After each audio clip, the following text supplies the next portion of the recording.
Hi, I'm Daniel. I'm Grant. And I'm Art. And we're the Green Team. That was great. Hello, my name is Arthur Wood, and I am part of the Green Team.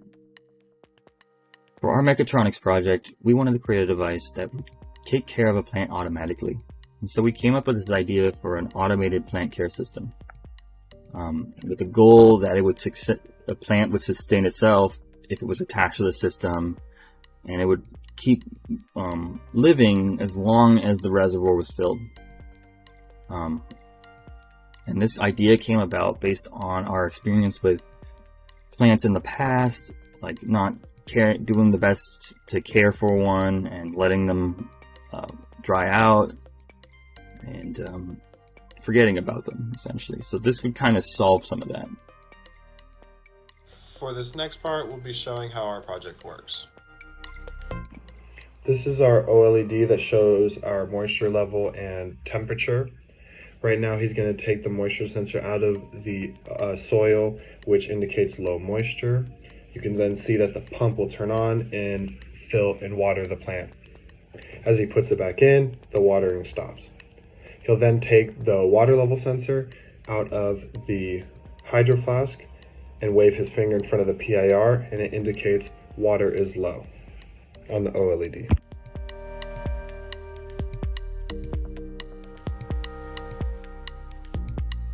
Okay, so we have our USB powering the Pico, and we have various sensors and speakers aboard. So here's our speaker.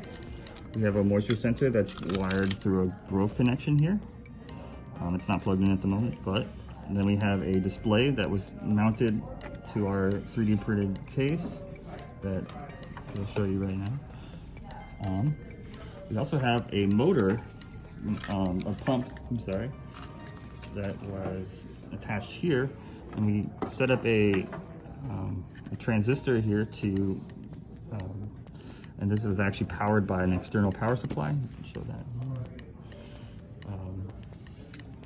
And we have the PIR here, and that is a motion sensor. It's also powered by the Pico. Idea for the state machine that we made. We didn't use the one from class, we made our own.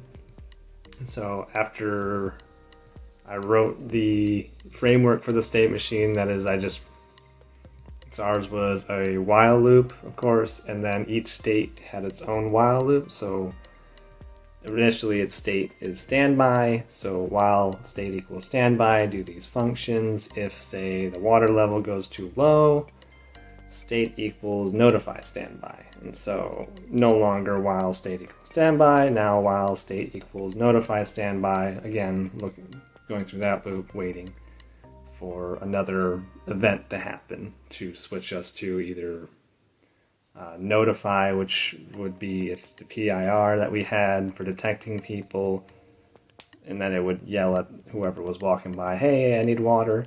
Or if it got watered, the reservoir was filled back up, it'd just go back to standby.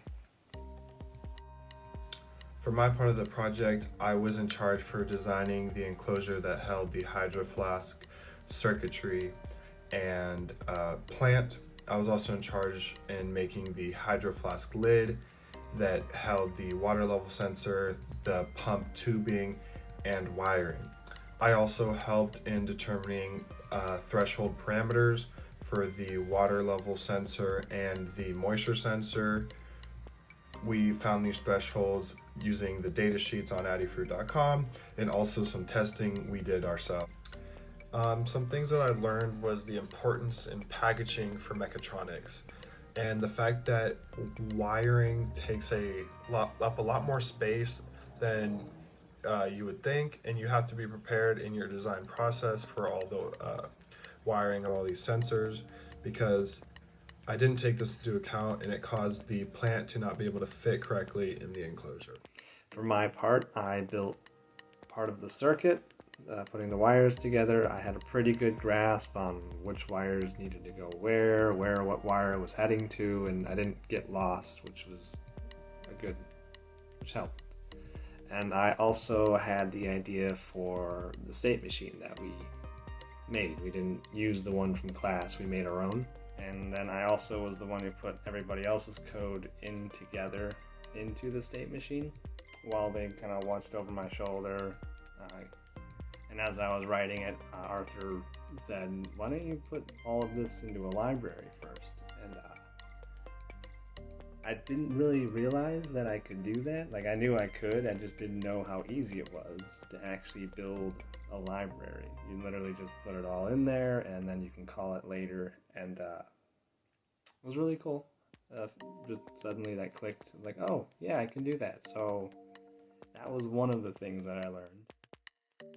So during the course of this project, I tried to have a hand in every aspect, but was solely responsible for the test and validation code for each sensor, the state machine diagram, the circuit diagram, the whiteboard block diagram of the circuit, and manufacturing and tolerancing of Grant's 3D models for the enclosure and lid.